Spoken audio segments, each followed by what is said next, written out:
So the name King Charles, the dubious history of the name King Charles. Now, do you notice something about this picture? What's happening in this picture here? This is the picture they show. They want to show you the history of the name King Charles, and look at the picture they show you.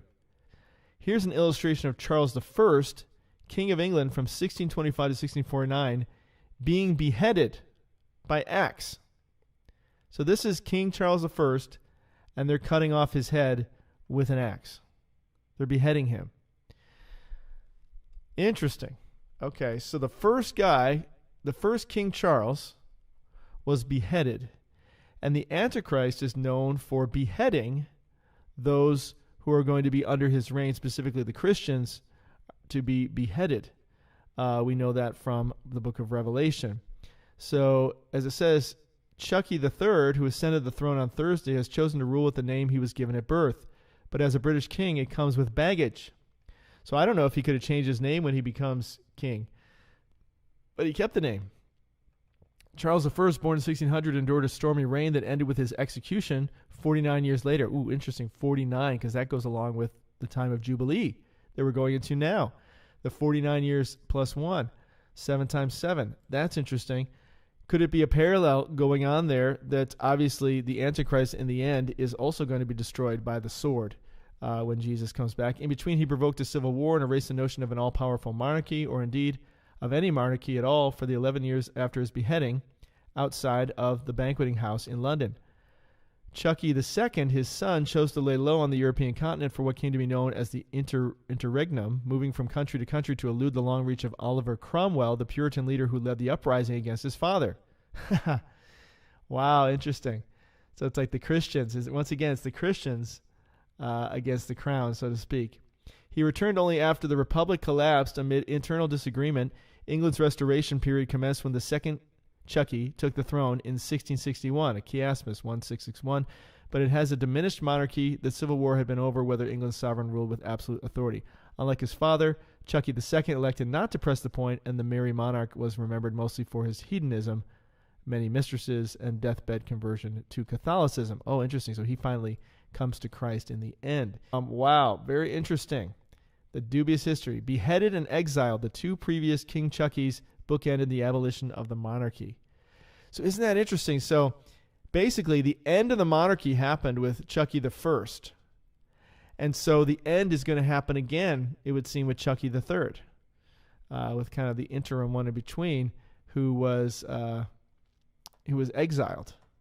Wow, that's interesting. As God's people will be exiled, so to speak. So that again is about the beheading. The axe came down. The assembled crowd groaned as the axe came down. January 30th, 1649. Yeah, I don't think I'd want that to be my name, if that's the legacy. But it's interesting. Is he going to try to turn the tables? It's like, oh yeah, you beheaded Charles I. Well, I'm going to behead all of you. Ha ha ha. Oh man. Well, not far from, I'm not just speculating here. This was actually in the news. It says Friday evening news briefing. Chucky III, do you know the guillotine? Okay, now why would you put that in an article? Now this was published last month. March 24th, 2023 at 5:55 p.m. Right. Grace, 5:55 p.m. Says also from the PM's front newspaper, Mr. T warns of death and destruction, etc., etc. Good evening, the King State, the King and Queen State. So, okay, why would you talk about the guillotine, right? And supposedly after, I think it was Mr. O or Mr. T brought back the guillotines and different forms of capital punishment. So why are they associating the guillotine with Chucky? Sometimes you just go out, the Holy Spirit kind of prompts you and you go out sort of on a whim and say, I wonder if there's any connection here. And then articles like this pop up from last month, and you're like, you got to be kidding me.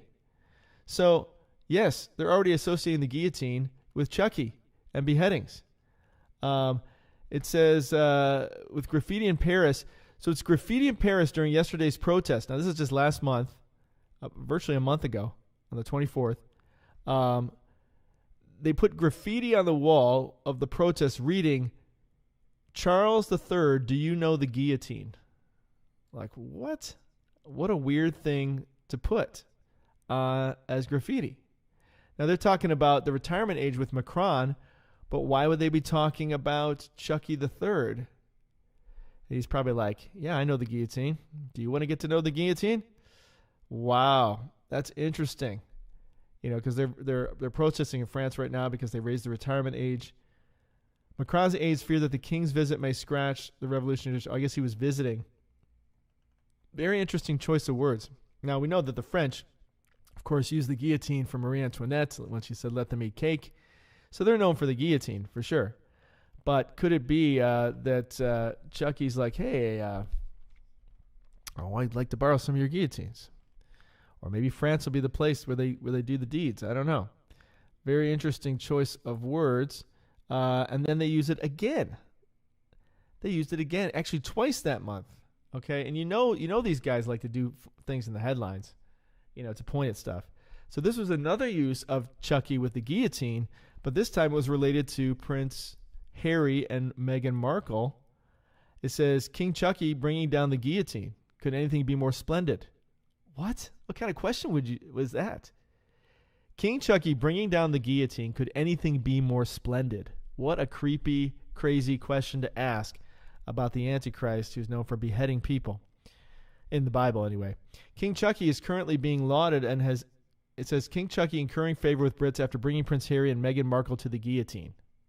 What? Why would you why would you even write a story like that? This was also last month. Wow. So one was right around March 3rd, right around the beginning of the month. Arguably when they were looking at the true Passover time. I should say the Hebrew calendar Passover time. And then the other one was right around the 24th, which would have put it, I don't know where that would have put it. It puts it closer to moving to the next month, I guess. But King Chucky is currently being lauded as having even incurred the favor of experts who were previously unsure about his mettle as a monarch. Reportedly, his decision to bring out the guillotine and finally address the Prince Harry and Meghan Markle drama is what's created the changing tide of favor. So him bringing out the guillotine, isn't it splendid, they say. That's what brings him favor. Wow. Okay, interesting choice. Could anything be more splendid, they say. How cheering the king responded to compellingly Harry's 400 pages of petulance, not to mention trashing his family in the best-selling autobiography, etc., etc. You broke my heart. The writer also added, down came the guillotine, up went my admiration. 3 cheers for the king. Wow. That is weird. If Chucky carries on being so bold, I might have to review my opinion that he and Camilla will inadvertently oversee the end of the monarchy. Whoa. The end. Inadvertently oversee the end of the monarchy. Well, I think we know that's true. We know the prophecy of the popes is going to be fulfilled here.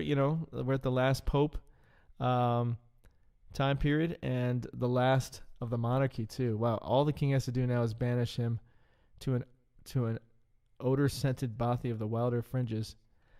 Now, of course, they're trying to be tongue-in-cheek here, but what an interesting choice of words and phrases.